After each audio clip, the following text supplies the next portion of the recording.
Nine of nine.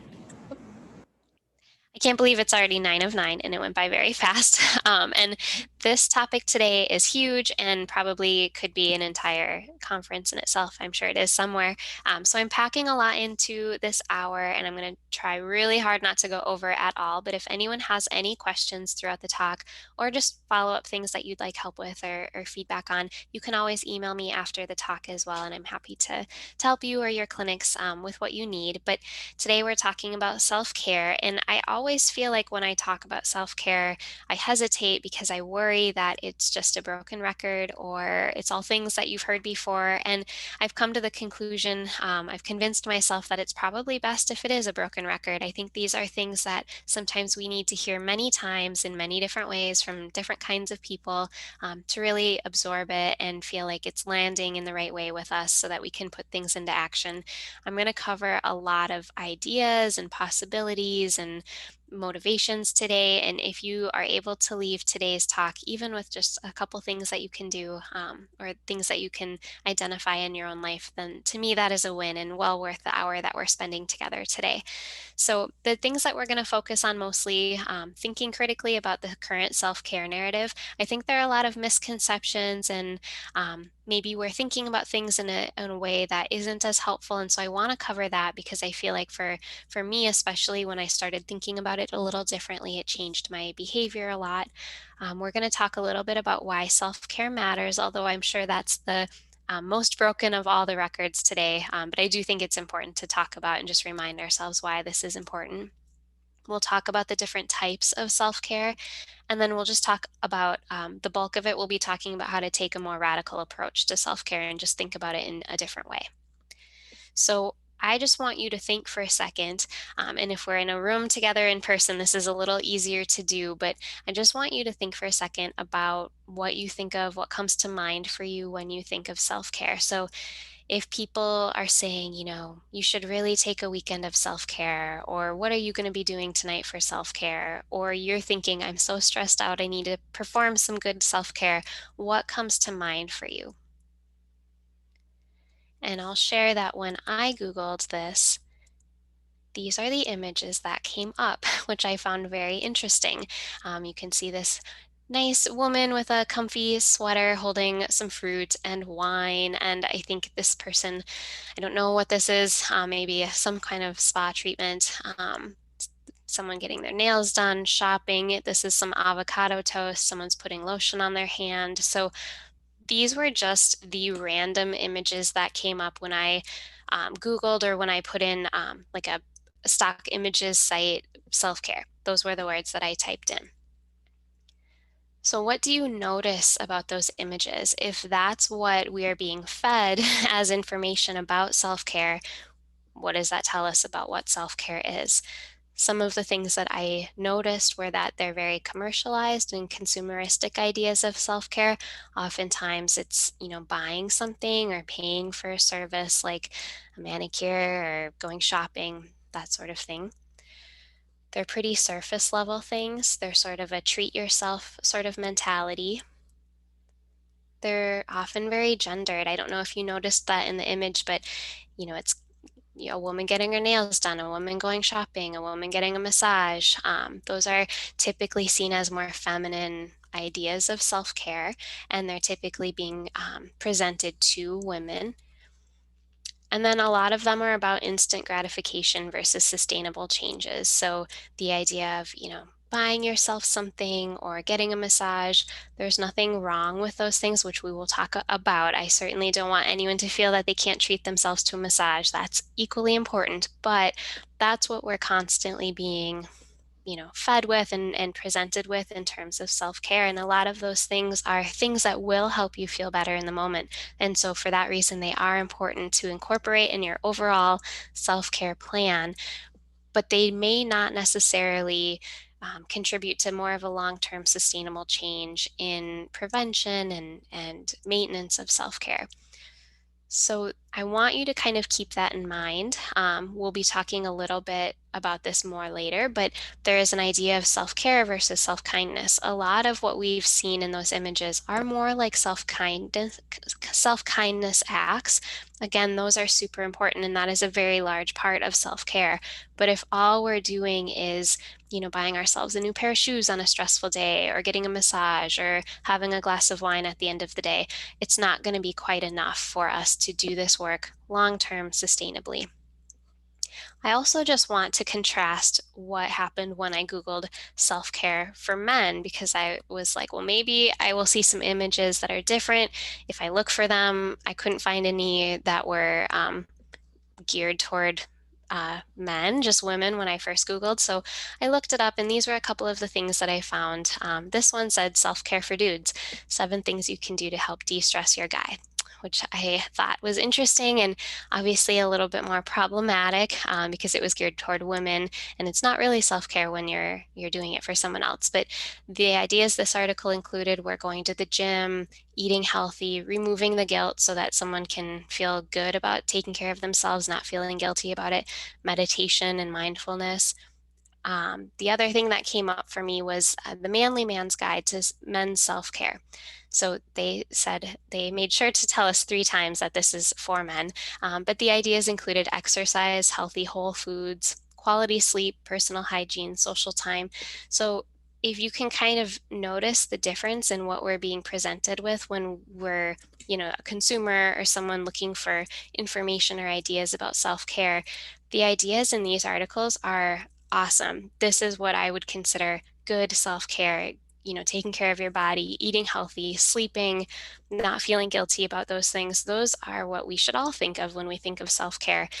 But when we kind of on that earlier slide with the images, those weren't necessarily the same things being presented to women. So again, this part I'm kind of going through a little quickly just because this could be its own discussion and talk, and it's not the purpose of today's talk, but I think it is really important for us to think critically about these ideas of self-care.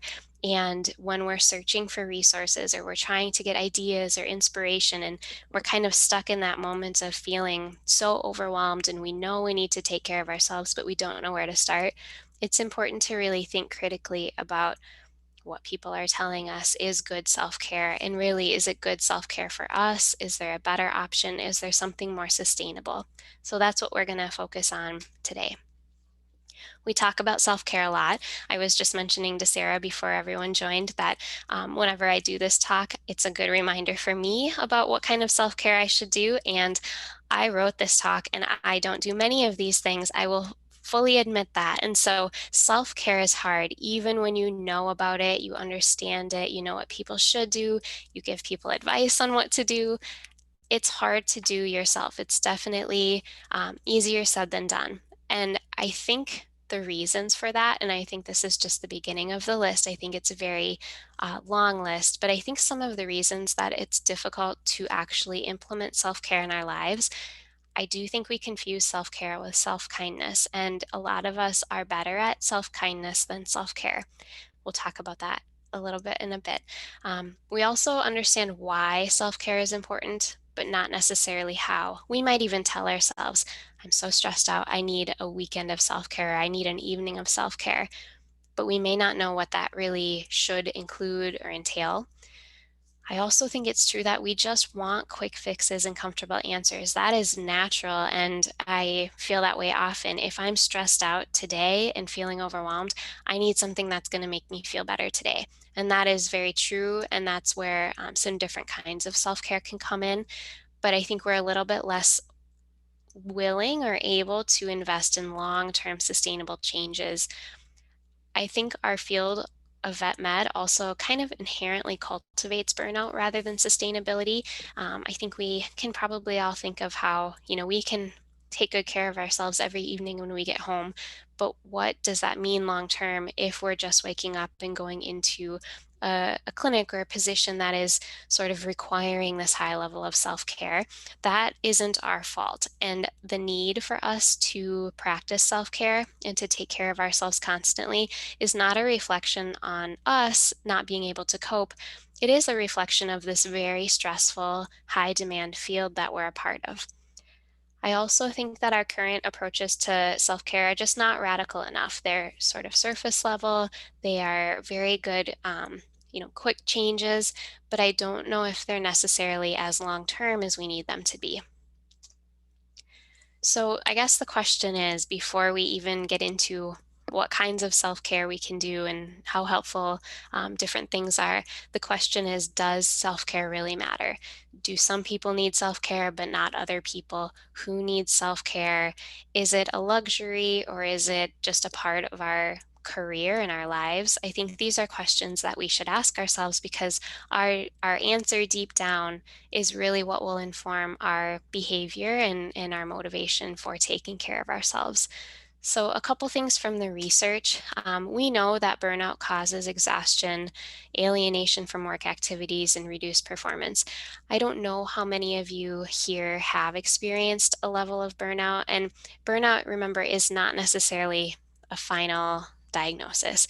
It is something that we can go in and out of. We can have a few difficult weeks and end that phase feeling burnt out and then get back on track. We can all probably look back in our careers and think about times when we've been burnt out and came back for it. So, feeling burnt out is not necessarily a long term diagnosis. And I'm sure many of us have gone through periods of pretty extreme burnout. When you are feeling that level of burnout, it's really hard to feel motivated at work. It's hard to feel excited about the work that you do. It's hard to do a good job. Those are all very natural reactions to feeling burnt out. Chronic stress really changes the performance of our brain. It changes just our biology in a different way. And I'm sure everyone here is aware of that and the health consequences. I hate to dwell too much on that because I don't think feeling burnt out is our fault. And so I really, I think we all know that it's not something we want to experience long term for obvious reasons. But it's something to think about. This sort of long term chronic stress can have really lasting impacts. And so it's definitely worth taking the time to think long term about self care. And chronic stress changes your brain and your amygdala, and it can kind of put you in a constant state of fight or flight. And that's not a healthy way to live. It's not good for your life, and your life is what really matters, but it's also not good for your job and your coworkers and your patients. So people can sit and tell us all day how bad stress is, but I think it goes farther beyond that. I think what we really need is for some help learning some self care strategies and putting them into place long term. And I do want to mention that not all stress is bad. A lot of people here might be hearing this and thinking, well, I would be so bored if I worked in a career that didn't have stress, or, I don't even know what chronic stress is because I'm just always a little bit stressed. I kind of feel like that myself. I think I would not enjoy a job that didn't have any stress. So some stress is good, but not all stress is good. And not all stress equals burnout. Some people have different capacities. Some people have different drives, and what's stressful to one person is different than what's stressful to the next person. A lot of us here are probably stress junkies. I think we've chosen a career path that is high stakes. It has high demands.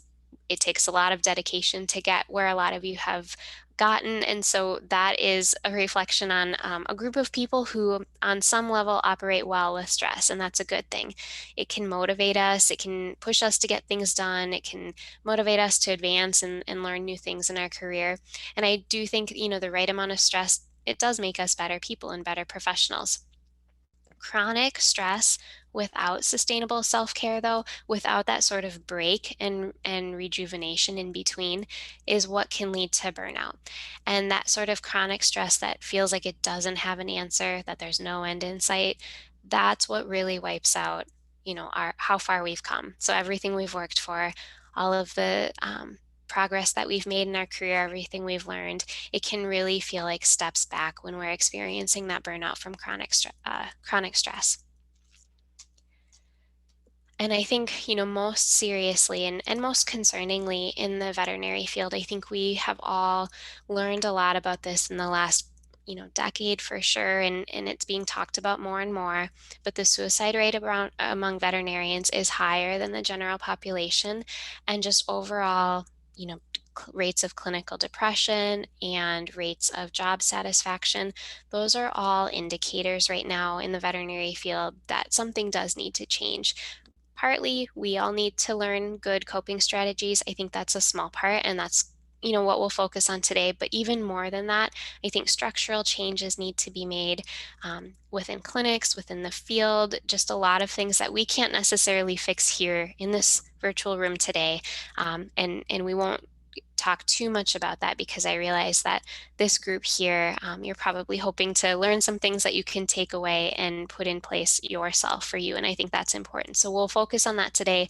But I do just want to make it very clear that, the burnout that you may be feeling at times is not a reflection on you and your coping skills and your personality or anything like that. You're operating in a very demanding and stressful field. And so it's very natural that you would feel burnt out at times and stressed at times. We just want to make sure that you have the tools to cope as well as you can, as the infrastructure of the field is hopefully also changing at the same time. And I think this quote is really important. The expectation that we can be immersed in suffering and loss daily and not be touched by it is as unrealistic as walking through water without getting wet. And so I think that's really important to keep in mind. And of course, the difficult cases, the grief and loss and euthanasia, that is a part of it, but it's also long hours, lower pay, student loans. There's a lot of research out there to show why people are feeling burnt out in vet med, and it's a very diverse and long list.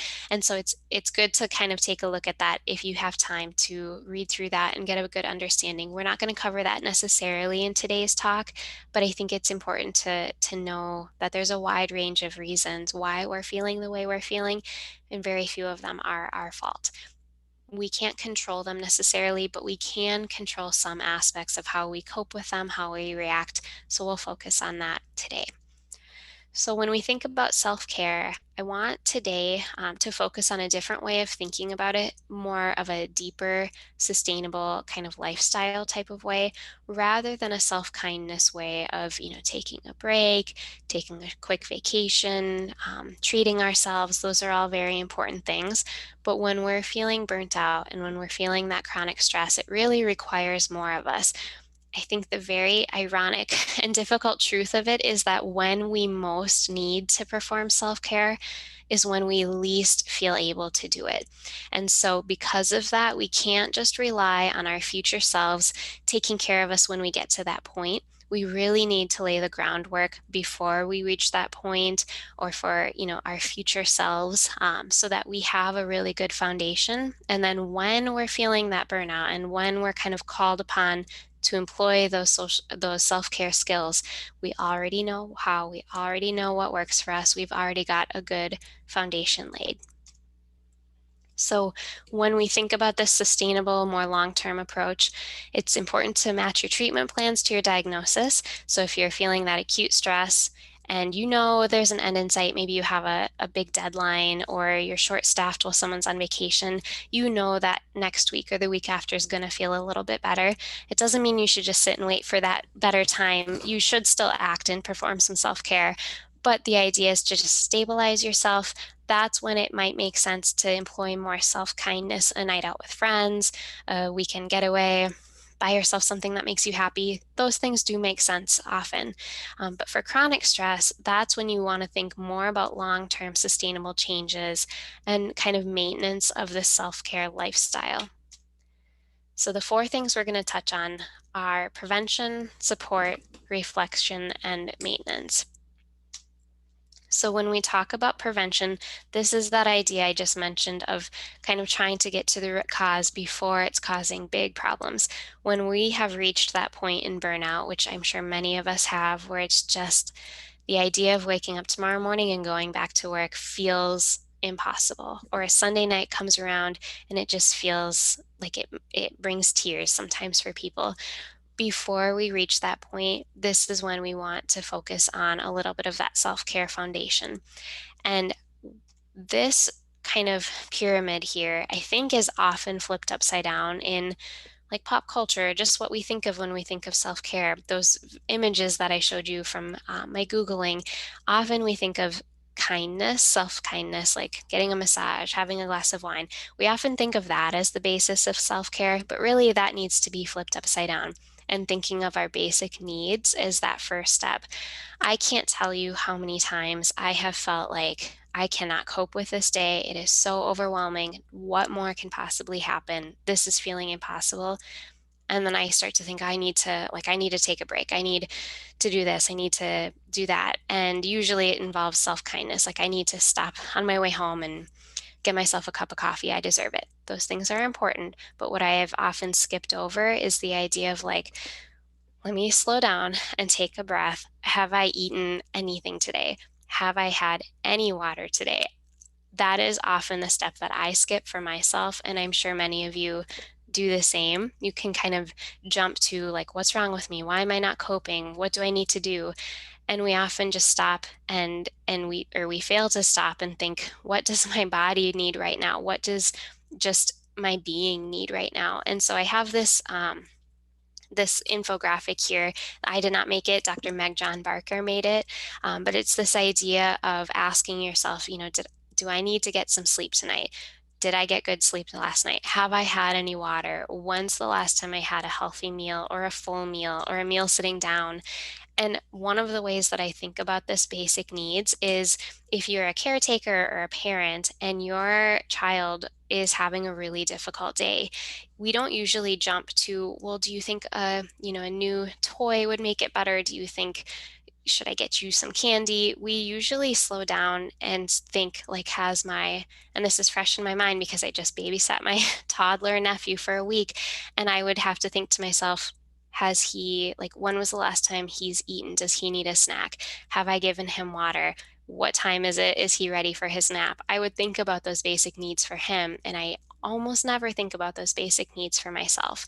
And so I think it's really important that when we're taking care of ourselves, we truly think of this pyramid and remember to kind of fill in those basic needs first. If I've had water, if I've had sleep, I've moved my body a little bit, I've eaten, my basic needs are doing okay, then you're kind of ready to move to the next level of self-care. But if you're constantly skipping that step in your day, especially at work, you're going to be constantly struggling with that kind of physical feeling of being burnt out or being tired. So we've talked a little bit about this, and I want to dig into this idea of self-kindness versus self-care. So self-kindness is often relaxing, joyful, fun, escapist, planning a trip, buying yourself things, treating yourself. It is important to do all of these things. I think that self-kindness is often what makes life fun and worth living. It's really important to do those things and bring that joy into your life. And it can certainly alleviate symptoms of stress. There's no doubt about that. That's very supported in the research and just anecdotally. And I'm sure as you're thinking about it, you're thinking, well, of course, a weekend vacation helps me, or of course, buying something that I've been wanting for a while is a good feeling. That is absolutely true. And that is a huge part of self care as a whole. But we want to make sure we're not only focusing on that, because then we're really only addressing that acute nature of the stress and not that kind of chronic nature. So self-care, on the other hand, is really the idea of digging deep, reflecting a little bit harder. Or I'm sorry, it's reflective. And it's also one of the things that I think can be harder before it gets easier. So self-care to me is a little bit more action based. You're doing things for your future self, you're taking care of things. Sometimes that isn't as relaxing, of course. And so it is sometimes easier or harder before it gets easier. And it does have more of a focus on a long-term sustainability in yourself. Self-care is respecting yourself in addition to treating yourself. It's focusing on the cause of the stress. So whether that's a moral stressor, which we know is something that comes up often in vet med, it could be stress related to work, it could be stress related to a relationship. You're often focusing on the cause of the stress when you're working on that self-care. Sometimes self-care needs help. You may need to reach out to a certain type of professional, not necessarily, a therapist, although that is a great idea for everyone, but it could be a financial advisor. It could be, hiring someone to help you take care of your house if that's feeling overwhelming. It may be something that you need some help with. It also prevents burnout and compassion fatigue at the same time that it treats it. So it's just that deeper level. So some examples here, this is just one list. There are many other things that could go here, but some of these self-care ideas are things like sleeping more and doing what it takes to get better sleep. None of us like the idea, or I might just be speaking for myself, but I don't like the idea of not looking at my phone or a TV 2 hours before bed. I don't know if I could ever be a person that does that, and I'm jealous of people that do. But often, if I'm getting poor sleep, I know I really have to change some things. So that's an idea that seems easy, but you kind of have to do some things to put that into action. Meeting your eating needs, whatever that looks like for you.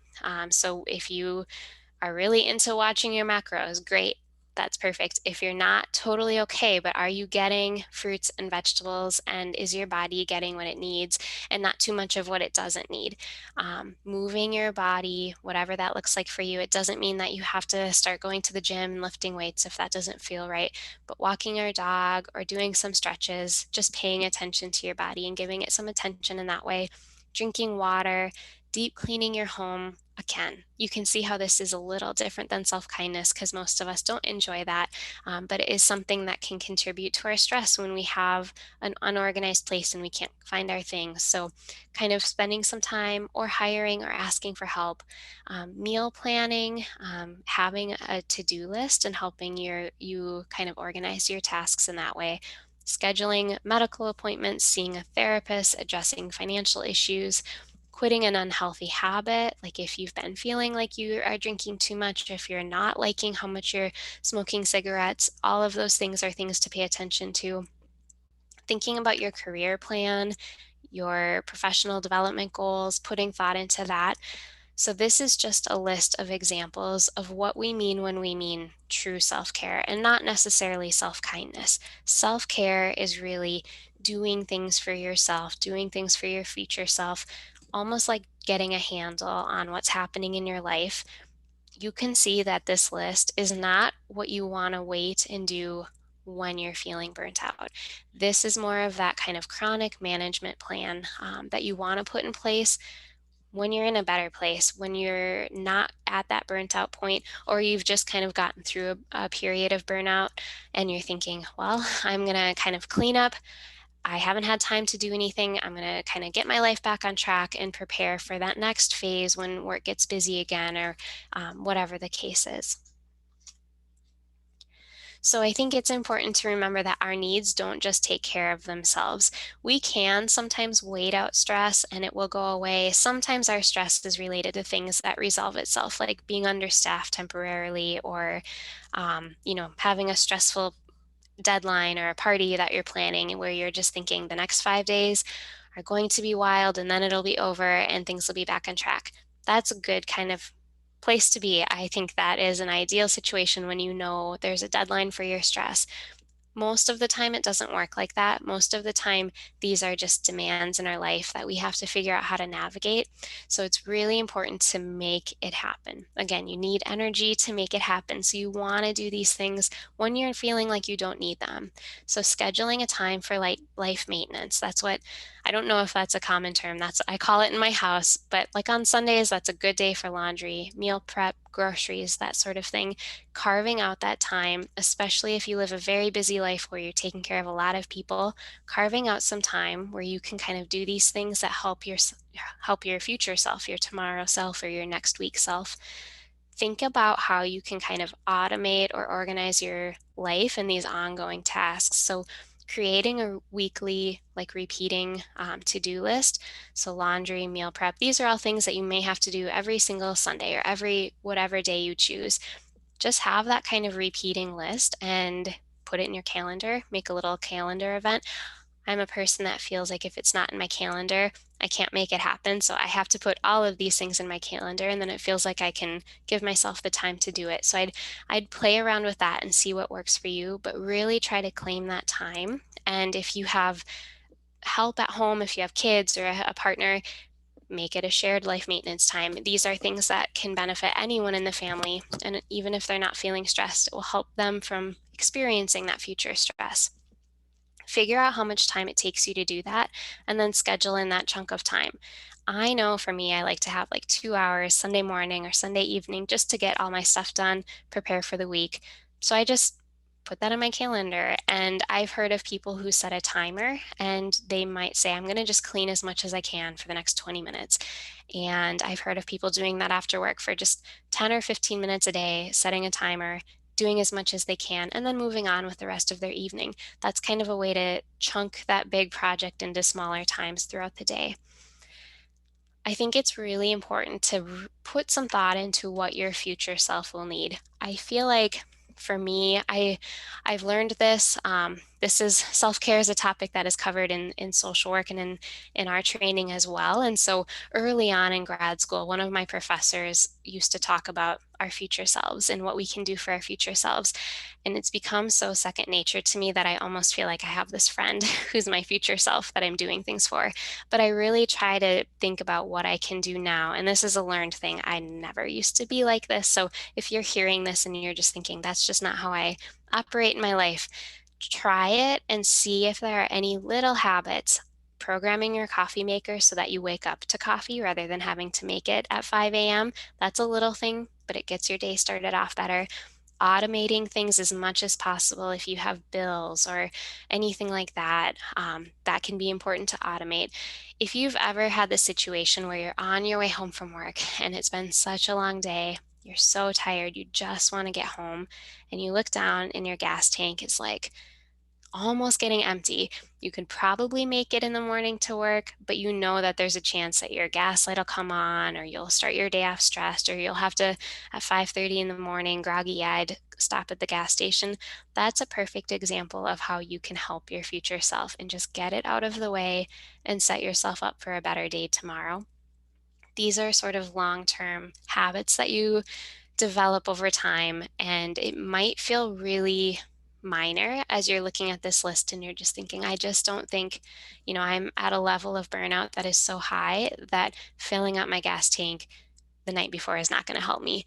I agree with you. That is not the answer to all of your problems, but all of these habits adding up will help you kind of prevent that next phase of burnout, or it'll help pull you through this current phase. So the idea is not just to stabilize, that's the first step, but stabilize yourself, get to that place where you have the energy to do your laundry or fill your gas tank, and then build it into your kind of resilient life plan so that you don't reach a place, or next time you do reach a place, you have the tools in your toolbox already. You're not scrambling at that time to fill your toolbox up.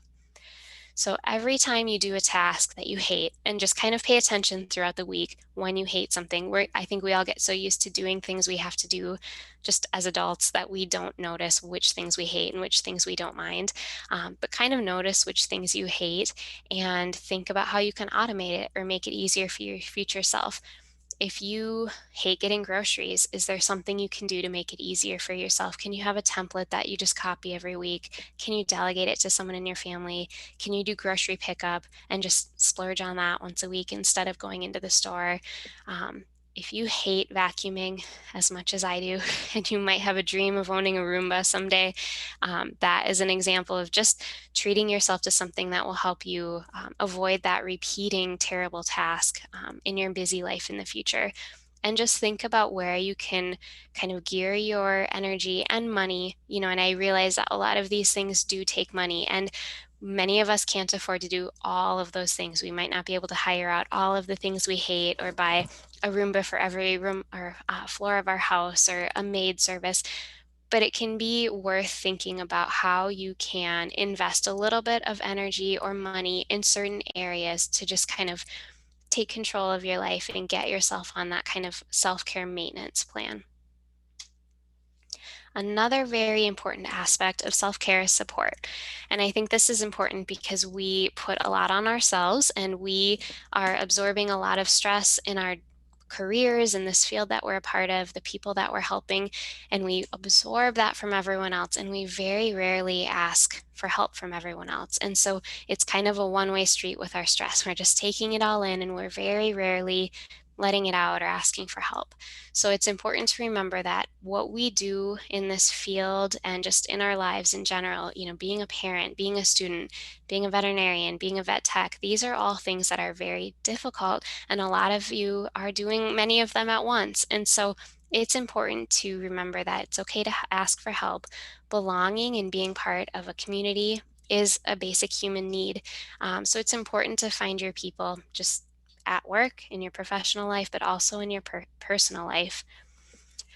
And I just think, if you take a moment and think about the last time you asked someone in your life for help, or no, the last time someone else asked you for help in your life, how did it feel? Did you kind of feel like, oh my gosh, no, I have to do this thing for them? Or if it's a person that you respect and care about, did you think I would love to help you right now? I feel honored that you would ask me. Chances are, hopefully, it's that you felt, honored to help, or you were relieved that they asked you because you had been hoping that there was something you could do to help. If you know someone in your life is struggling, it's common to say, let me know how I can help. Very rarely do people let us know how we can help, but when someone finally does, it can feel like, yes, I would love to. I think it's important to remember that that's how it can feel to be asked for help. So it really should be something that we practice and we get good at asking people for help. It's not a sign of weakness. It's the opposite. I actually think it takes a lot of strength to ask for help in a way that feels good for both parties. And of course, doing what you need to do to make sure that the other person doesn't feel put out or that they feel like they have the ability to say no. Depending on the situation, I trust that everyone is able to ask for help in that way. And if someone can't help you, they can tell you. But at work and in your life, I think it's really important to ask for that help when you need it. I also wanted to include this note about relationship maintenance because I think that when we go through periods of burnout or chronic stress, I think especially in this last year during COVID, a lot of us let our relationships and our social life fall to the wayside. At first during COVID, I blamed it on COVID and quarantine. And then as we kind of got through and I realized I do have a phone, I could call my friends or I could talk to my family a little bit more. I started to realize I have to stop blaming it on COVID and realize that I'm just getting to a point where I hadn't had time, I didn't have the energy, and that's okay. We shouldn't force ourselves to go to a get together that we don't want to get to. And I'm an introvert, so I definitely understand the feeling of not having the energy to do something, and we should never feel guilty about that. But we should be a little bit more reflective of our social connections and making sure we're nurturing those. I think our relationship work, the maintenance that we do, is some of the most important work that we do in our lives, whether that's for our families or our friends or colleagues.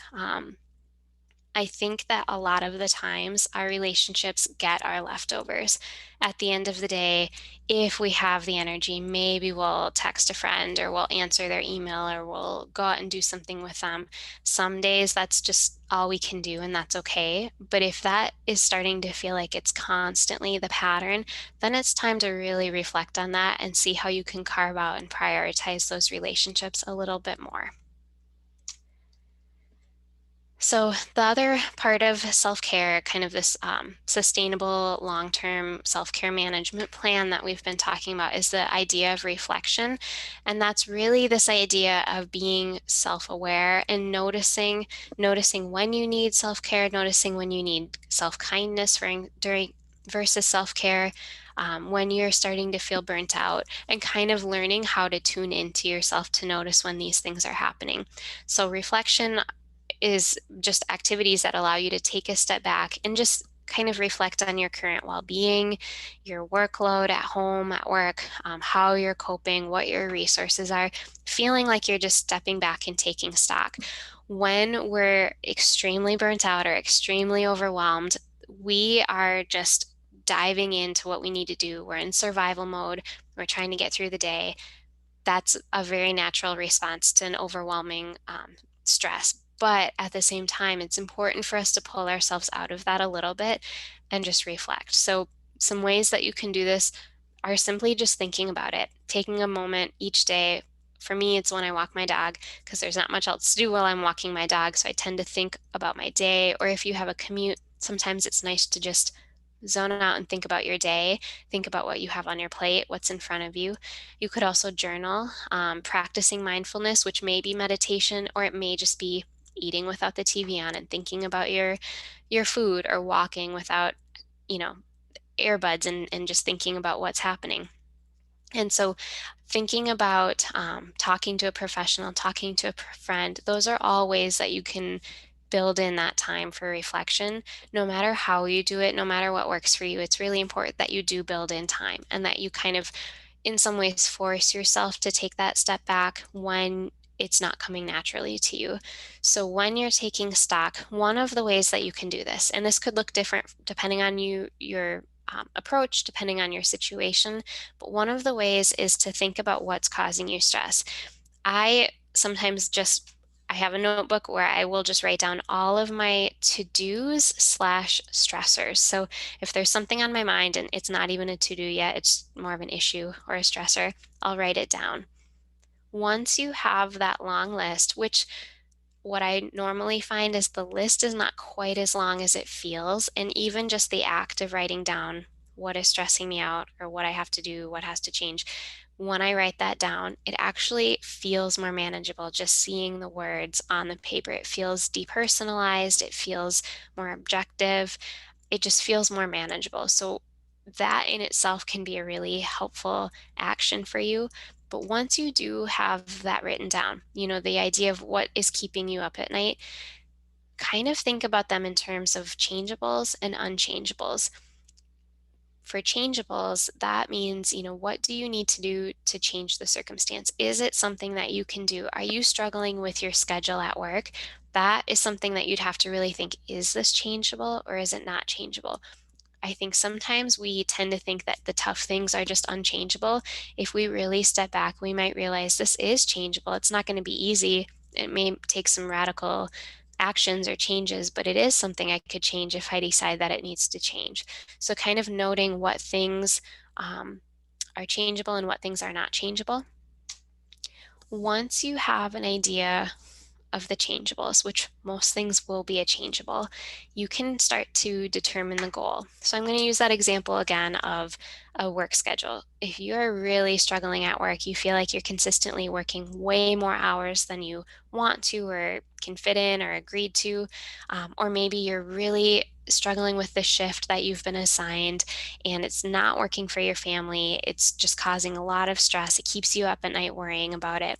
Decide what you want the outcome to be. One of the ways that you could think about that is to ask yourself, if I could wave my magic wand in a perfect situation, what would this be? For some people, it might be, I would need a totally different job. And that's something to pay attention to. But for some people, it might be, I'd love to keep my job. I would just love to work a little bit later or work a few less hours.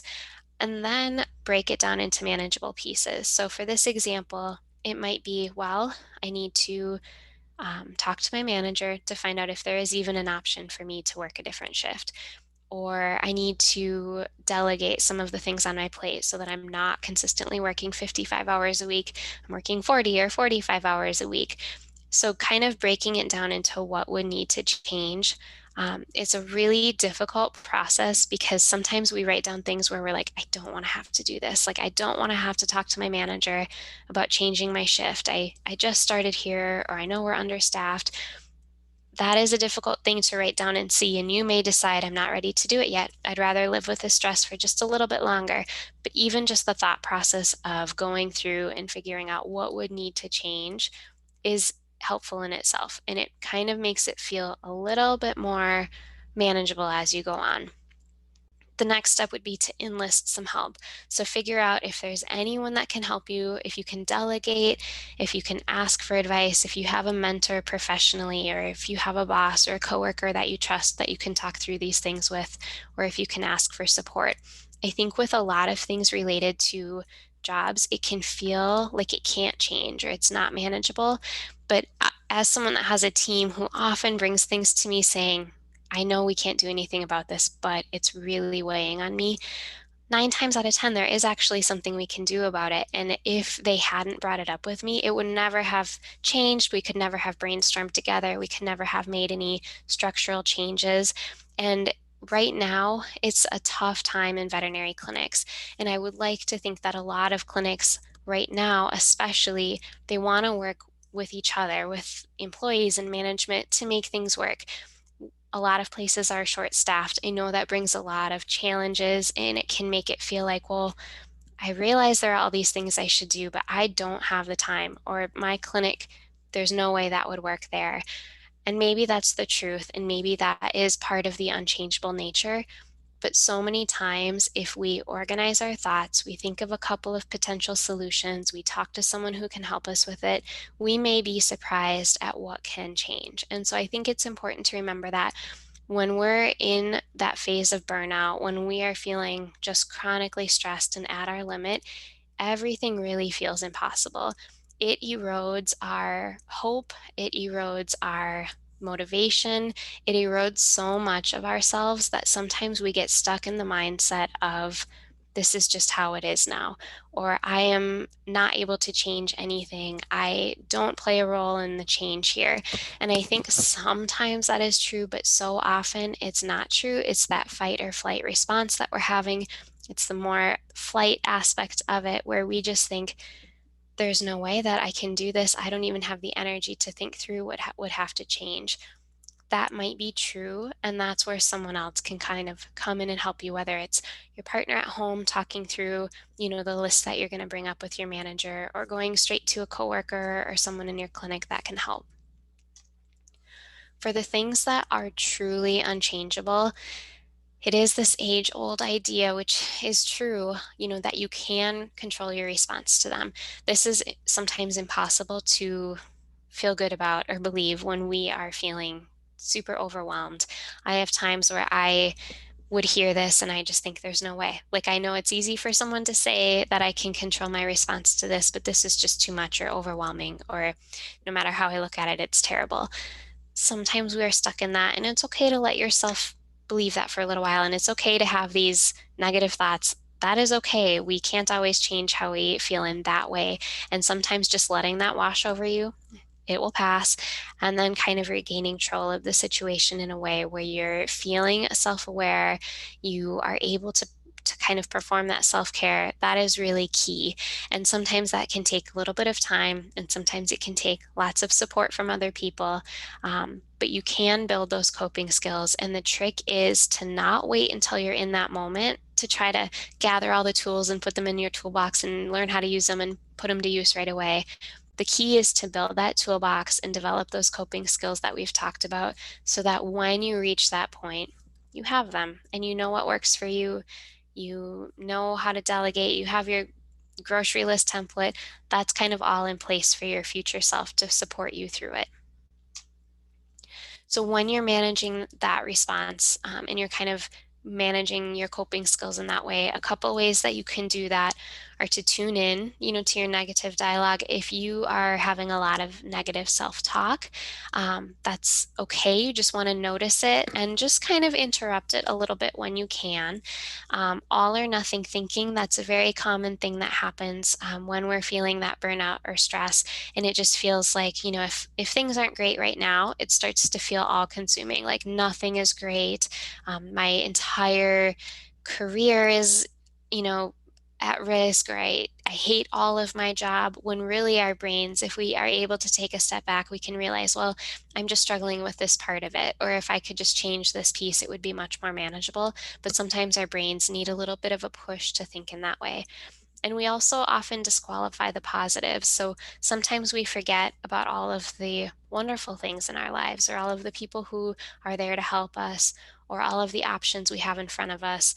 That is just a very natural kind of mechanism and response that comes in when we've reached that level of burnout. So, kind of tuning in and noticing, or just knowing that that's a natural thing that happens, can help you notice it in yourself. Then, kind of examining your attitudes and behavior. So, I know this is sort of a cliche, but it really can be helpful to think about things that you're grateful for. So just think about three good things in your life. Think about three people you're grateful for. Sometimes at work we start our meetings with a like an icebreaker like this, and I think it's really helpful to infuse our thinking, and sometimes even your whole team or work culture on what's going well. What are we thankful for? Especially during COVID, I think that we had a lot of this kind of discussion, and probably a lot of us here had this internal thought process of, I've lost so many things and opportunities and maybe even people during this difficult year, but are there some things that I'm grateful for? We had this icebreaker one day at work, and it was really interesting to hear what people were grateful for during the pandemic. And people would say, I'm thankful for my comfortable couch and living room that I totally took for granted until I spend every night on it. Or I'm so grateful that I have, a phone that allows me to FaceTime with people in my family, or that I have parents that were willing to learn how to FaceTime with me. Just the things that people thought of that they were grateful for just totally changed the tone in the room and of the meeting and how we all felt. So this is something we can do internally, with ourselves. And then practice self care in and out of the office. So if you are at work, take care of yourself, get your breaks, get your water, get your food, talk through things, debrief, those basic self care, and then do the same at home, of course, when you need to. But don't think of self care as like, I need to get through work, then I can go home and do self care. Think of it as an entire, like all consuming lifestyle, something that can happen at work and at home, and no matter where you are, you can do that. And then practice saying no, practice letting people know that you have reached your limit and that your plate is full, you can't take on anymore. We tend to feel guilty about this, but for the most part, especially in our personal lives, a lot of times people will think, wow, I respect that you say no. I would love to learn how to do that better. I know at work this is a little bit more difficult, and it may take some more creativity and negotiation and kind of delegation brainstorming, but it's definitely something to think about. Have I reached my limit? Is there an alternative to me doing this? A lot of times there is. We just have the habit of immediately thinking there isn't and saying yes. So really thinking critically about what we should say yes and no to. And then the last step is this idea of maintenance. Once we feel like we have a pretty good toolbox, which even if we have a good toolbox and we feel like we have great self care skills, we will all still have times when we struggle to cope a little bit. And that is very normal. We would struggle to cope even more if we didn't have that toolbox in place. So that's the idea of it. But then the next step is to maintain. So at work, especially, taking care of yourself, but also prioritizing team care in that. And so walking the walk, especially if you're in a leadership position, I think that's really important. It's really hard to maintain a structure that actively discourages self care and then promote it at the same time. And I think, especially in management, that's something that can be really difficult is that you want your team to take care of themselves and be healthy and happy and satisfied and not overly stressed. But at the same time, sometimes the business or practice has needs that requires people to step up here and there. And I think that's a really conflicting place for managers to be. And we could probably do a whole talk about self-care for managers too. But really think critically about your practice's structure and about your expectations for employees, and whether there are any kind of minor quality of life changes that can be made, or ways that you can listen to your team and kind of adapt to what they're needing. It is good for business to do that, even though sometimes it is an immediate hit to revenue or profit margin, but it can be better to maintain those employees and have a well cared for staff. So really, if you're an employee, talking to your supervisor before you're feeling burnt out. Oftentimes by then you are communicating in a little bit more of a frantic way, maybe less organized, maybe you're less able to bring ideas or collaborate with your supervisor. So it's really important to notice when you're starting to go down that path and then be a part of the solution. It's much more productive. It's easier for your supervisor to help you, and it helps you feel empowered along the way to make sure the changes that are being made or the support that you're getting is what you need. And then if you're a supervisor, make sure you're listening to your supervisors before they're feeling burnt out. So if you're noticing signs, or if they're telling you that they're starting to feel burnt out, listen to them, because if not, it's going to get harder to solve and you may lose that employee, which is really tough, especially during a busy year like this. We want to make sure we're listening. Sometimes we can fix things, sometimes we can't, but listening is that first step. So the first, or I guess the last thing that I'll cover here is just a couple of takeaways that I want to summarize. So just in very bite-sized pieces. If this feels very overwhelming, you might be feeling like, I'm a very organized person and I'm doing all of these things already, and that is great. You might want to think about like your next level of self-care or helping your future self. If you're a person that is like, I barely made it here today because I am just so stressed out, I have a million things going on, I'm multitasking right now, that's great too, because now you have some very, very small pieces of homework that you can do that will hopefully add up. So identifying one thing that you can do this week to make life easier for future you. So for example, you could prep a couple of healthy lunches to grab in the morning. You could swap out your old coffee maker with a cheap programmable one. I think mine was like $24, and it was one of the more life-changing purchases I've made in the last year. So there are some things that you can do, or laundry, setting out your clothes, anything like that, getting your oil change scheduled rather than putting it off to the last minute. Anything that feels like it would help your future self, you could kind of get a start on today or tomorrow. For support, think about reaching out to someone meaningfully. So set a goal for yourself in the next week to ask for help or delegate something, share gratitude with someone, just tell them why you're thankful for them. These are very small things that can be super quick and can change your whole outlook for that day and just really nourish you, which is important when you're feeling that stress. And then reflect. So think about writing that stress list, even if it's just a mini thing. I have mine here that I wrote for today, and I think it's very doable to write your list. It might have 20 things on it. It might have 2 things on it. You might be surprised once you start writing, and then kind of follow the steps we talked about. Figure out what the goal is. Figure out what you have to do. Just break it down. What is the very first step? Maybe the very first step is just writing it down, and that is a big step in itself. So I encourage everyone to be radical when it comes to self-care. Reflect on your routine, definitely prioritize your wellness and support your team and your staff in doing that too. Advocate for your self-care, and then of course, supporting your people too. So I put my, this is our logo for DVM Center. So my email address is Christy@DVM Center. If anyone has any questions or follow up, always feel free to email me. But I just want to thank everyone for coming today. I hope that there was some helpful nuggets in a topic that I'm sure that you've already heard a lot about, but hopefully there's some actionable pieces there too. Yes, definitely. A very important subject and a very timely in our industry. So if anybody has any questions, go ahead and type them into the chat box. We'll hang out for another minute or two. Oh, Jesse says thank you. Thanks for joining us today. Let's give it another minute. And then I will be sending out the CE certificates. It'll probably be a little bit later this afternoon, if not tomorrow morning. So you'll see that, watch your inbox. We'll also have a link to our website, to our other upcoming webinars and future dates.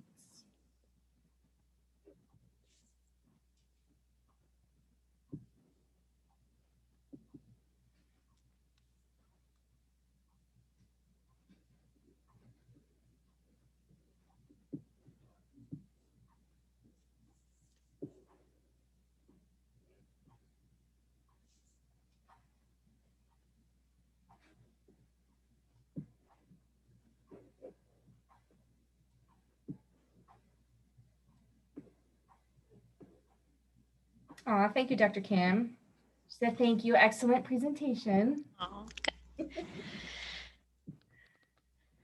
All right, I'm not seeing any questions come through, so we are going to end that here. Thank you, Christy, for doing thank this you. series. We really appreciate it. We appreciate the partnership, and hopefully we can do something in the future. Yes, absolutely. Thank you so much. And thank you, everybody, for joining us. Have a great rest of your week.